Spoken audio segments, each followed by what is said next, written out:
Alors, tout comme il y a différentes façons de pouvoir rester dans une relation narcissique pour une raison ou pour une autre, eh ben, il y a aussi différentes façons de quitter là où les relations narcissiques. C'est ce dont je vais parler dans l'épisode du Psy chez vous du jour.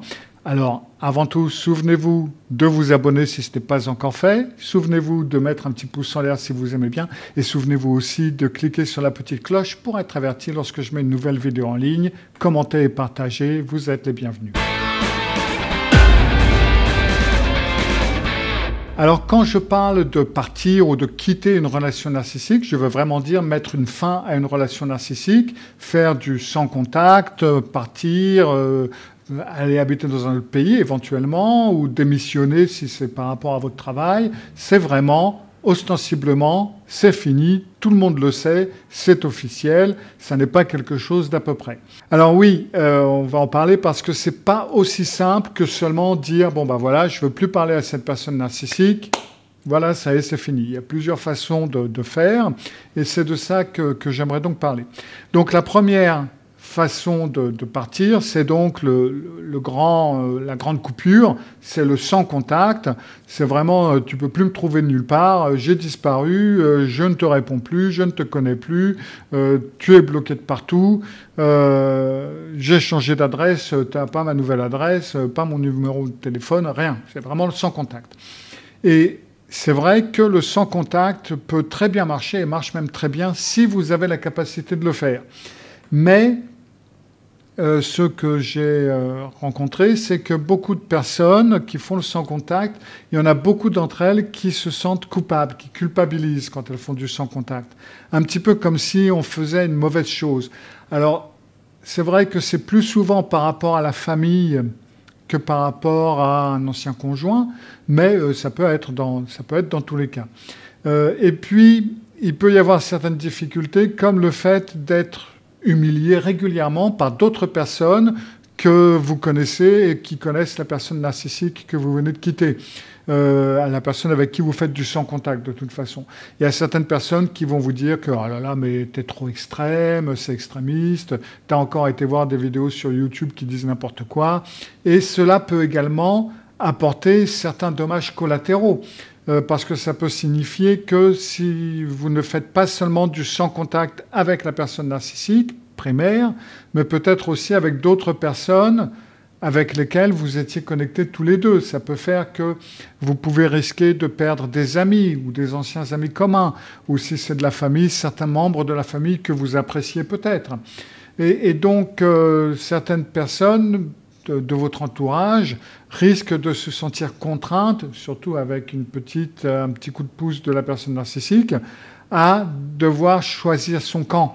Elles peuvent vous en vouloir de les avoir obligés en quelque sorte à choisir un camp, puisque c'est vous qui êtes parti. En gros, vous avez fait l'action, donc vous êtes facilement la personne qui va être mise au pilori, en quelque sorte. Maintenant, autre possibilité, de temps en temps, c'est la personne narcissique qui fera du sans contact avec vous. Alors ça, en fin de compte, je vais dire, surtout n'y touchez pas, c'est parfait. C'est une très bonne victoire. Mais ça peut au départ ne pas se sentir bien, vous pouvez sentir ça comme de l'abandon. Et d'ailleurs, c'est le but. Hein, c'est pour ça que la personne narcissique va vous faire du sans contact.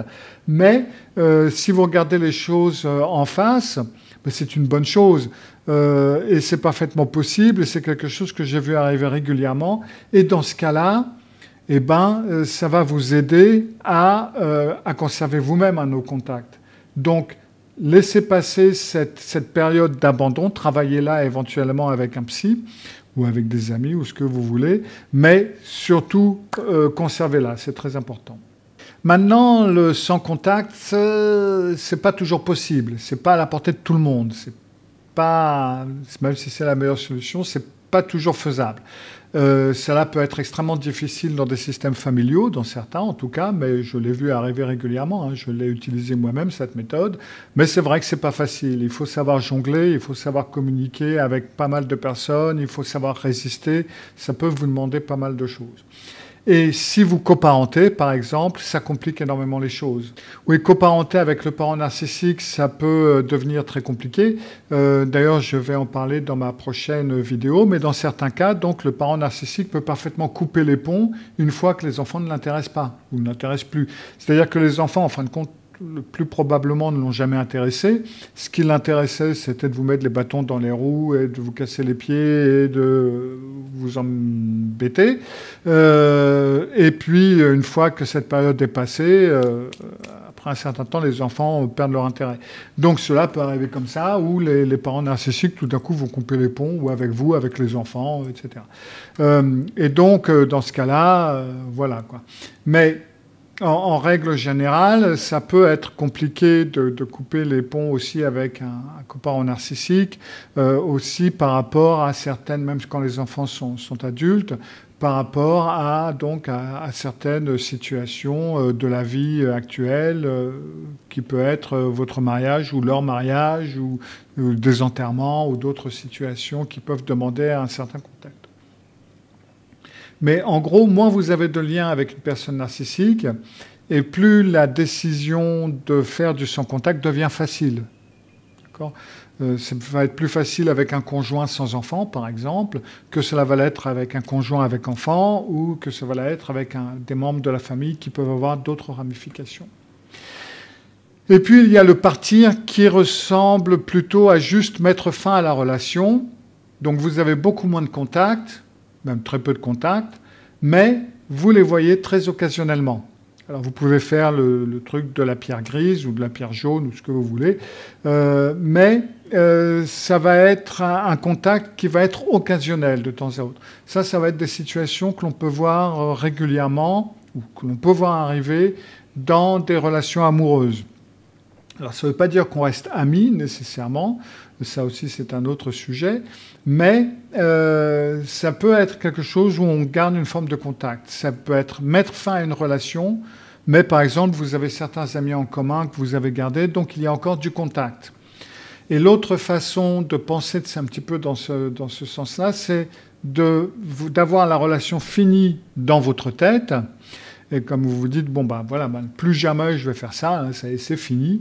Mais vous devez rester en contact plus ou moins par différentes choses, je ne sais pas moi, un tribunal familial, un travail, une entreprise, des assets en commun, des choses que vous avez en commun. Enfin bref. Et donc là, les rencontres peuvent continuer avec la personne narcissique et peuvent sembler inconfortables et voire gênantes. Maintenant, si vous gardez cette forme de contact, c'est vrai que même si vous avez dit à la personne que la relation est finie, eh ben, ça va plutôt sembler une forme de disparition lente s'il continue encore à rester en contact avec vous. Ça ne va pas être une rupture aussi brutale, dira-t-on. Après, vous avez la version qui implique que vous n'êtes plus physiquement aux environs. Mais vous n'avez jamais vraiment formellement mis fin à la relation. C'est-à-dire que vous avez dit quelque chose, mais dit quelque chose d'un peu ambigu, qui n'était pas aussi carré que ça, qui pouvait être compris de différentes façons. Et c'est vrai que vous êtes parti loin, mais il n'y a rien de vraiment très, très carré, très posé en quelque sorte. Et ça peut être que vous déménagez loin de votre famille, par exemple, vous allez déménager dans un autre pays, ou alors vous partez de la compagnie dans laquelle vous êtes et vous allez dans une autre division, ou dans un autre bureau, ou dans un autre emplacement géographique, mais vous gardez des contacts en quelque sorte. Vous et un ami, par exemple, si c'est un ami, vous avez, parce que les amis toxiques, ça existe aussi, vous avez déménagé, vous n'êtes plus aux environs de cette personne. Mais vous n'avez pas fait de rupture, ou vous n'avez pas donné de signal très fort de la rupture. Maintenant, la séparation physique peut vous donner l'impression d'être sorti de la relation, mais même si vous mettez 10 000 km entre vous et cette personne, ça ne fait pas beaucoup de différence. Parce que si vous n'avez pas fait ces choses comme accepter radicalement la personne narcissique, enfin que la personne est narcissique, ça peut vous créer l'illusion que vous vous en êtes sorti, alors que vous n'en êtes pas sorti du tout.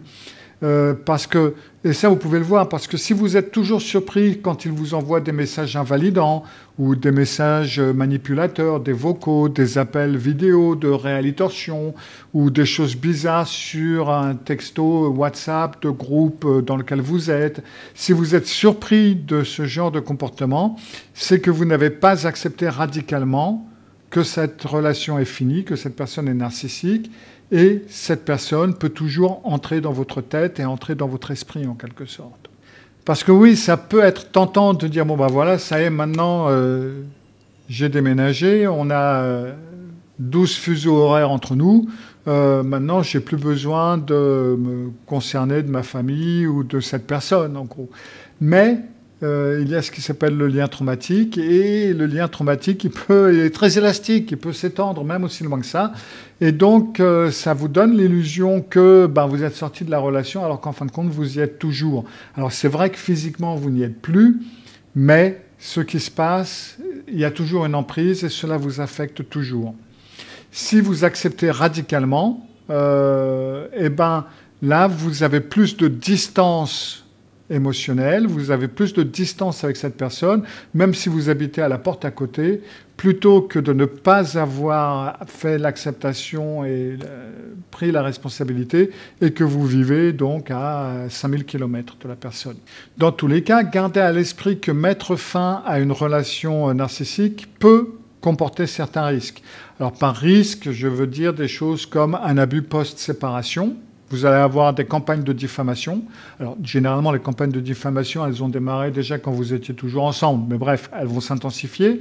Les singes volants, les appels à la honte, les facilitateurs qui vont être envoyés dans votre direction, votre propre processus de doute, parce qu'on doute de soi quand même des fois, de pitié des fois pour l'autre, parce que les narcissiques peuvent paraître vraiment très vulnérables, la culpabilité, la peur de ce qu'il peut faire ou de ce qu'il pourrait entreprendre, une forme de devoir, une forme d'obligation, des principes moraux plus ou moins flous que vous avez, avec lesquels vous avez été élevé.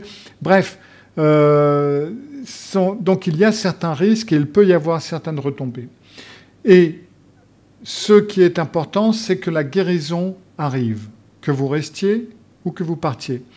Et ces décisions vont donc évoluer avec le temps. C'est-à-dire que vous pouvez comprendre que quelqu'un est narcissique, le voir comme un schéma, accepter radicalement ce qui se produit, gérer le chagrin, comprendre et évoluer, vous désengager éventuellement petit à petit et transitionner lentement dans la guérison. Cette guérison, elle peut arriver que vous soyez ou que vous restiez dans la relation. Il peut y avoir certaines complications, certaines choses vont être plus compliquées et plus difficiles à faire que d'autres, et cela peut également arriver quand vous avez fait une rupture totale et complète. Mais là aussi, vous pouvez aussi avoir certaines autres difficultés qui vont vous... De toute façon, ça se fera avec difficulté, que vous choisissiez l'un ou l'autre. La guérison ne se produit pas comme ça et aussi facilement que ça. C'est un travail qui prend du temps et qui bouge avec vous, avec les circonstances. Alors, les décisions, vous les prenez à des moments différents. Il n'y a pas de bon moment pour le faire. Pour certaines personnes, les gens se décident à rompre, parce que c'est quand même là-dessus que est le sujet de la vidéo, pas trop sur le fait de rester. Mais les gens vont choisir de rompre une fois qu'ils ont atteint le fond absolu dans la relation à un moment donné. Ils peuvent endurer des indignités quotidiennes de la relation narcissique, et puis un jour, ça va trop loin. Il va peut-être mettre en danger quelqu'un qui vous tient à cœur, ou ils vont vous mettre en danger, ou vous faire du mal physiquement, parce que beaucoup de personnes attendent que les choses deviennent physiques avant de rompre. Peut-être qu'ils vont dire, ou qu'il va dire quelque chose d'impardonnable, ou alors il va trahir votre confiance d'une façon que vous ne pouvez tout simplement pas accepter. Ce déclencheur, ce fond que vous avez touché, en quelque sorte, va être quelque chose de différent de personne en personne. Il n'y a pas de bonne solution, il n'y a pas de mauvaise solution, il n'y a pas de « j'ai attendu trop longtemps » ou « je suis allé trop vite ». Tout ça, c'est un petit peu différent de personne en personne et de situation en situation. La clé de la guérison, c'est que vous prenez les décisions une fois que vous reconnaissez, que vous voyez ces schémas et que vous prenez ces décisions à votre rythme, d'une façon qui vous semble sûre et confortable. Vous pouvez prendre ou vous pouvez faire certains changements immédiatement. Vous pouvez prendre des années pour faire des changements. Dans certains cas, vous ne pouvez pas vraiment vous éloigner totalement, mais au lieu de ça, aller plus au pas de contact ou peu de contact. Donc dans cette vidéo, ce qui est important, c'est de comprendre que quand vous avez mis fin à la relation, eh ben, vous pouvez avancer aussi dans la guérison. Et dans la guérison, ça signifie l'autonomie. Ça signifie que vous faites confiance à vous-même, vous honorez vos choix, vous prenez la responsabilité de vos choix, même quand ils sont inconfortables. Et ça peut être très difficile au début quand vous mettez fin à la relation. Alors après, on va se dire, ouais, mais alors, est-ce qu'on reste ou est-ce qu'on met fin? Est-ce qu'il vaut mieux rester? Est-ce qu'il vaut mieux mettre fin? La question, elle n'est pas aussi directe que ça, c'est pas aussi simple que ça. C'est pas une question facile à répondre pour beaucoup de personnes. C'est quelque chose qui peut prendre énormément de temps avant de prendre la décision. C'est quelque chose, c'est un cheminement. C'est pas une décision à prendre à la légère, c'est un cheminement et chaque cheminement va être différent. Et en règle générale, que vous fassiez l'une ou l'autre des méthodes et la façon dont vous allez l'utiliser, le plus souvent, souvenez-vous de trouver quelqu'un pour vous soutenir, pour vous conseiller. Alors ça peut être des bons amis, ça peut être un psy qui connaît plus ou moins ce genre de situation. Surtout, ne commencez pas à écouter les gens qui vous disent « mais tu sais, c'est toujours un peu la faute des deux, blablabla, etc. » Laissez tomber un petit peu tout ça et prenez vos décisions à votre rythme. Quand vous vous sentez mûr à les prendre, c'est la meilleure façon de le faire. À part ça, vous allez aussi avoir les ex narcissiques qui veulent rester amis avec vous. Ça, c'est encore une autre problématique qui peut compliquer pas mal de choses et c'est ce dont je parle dans cette vidéo.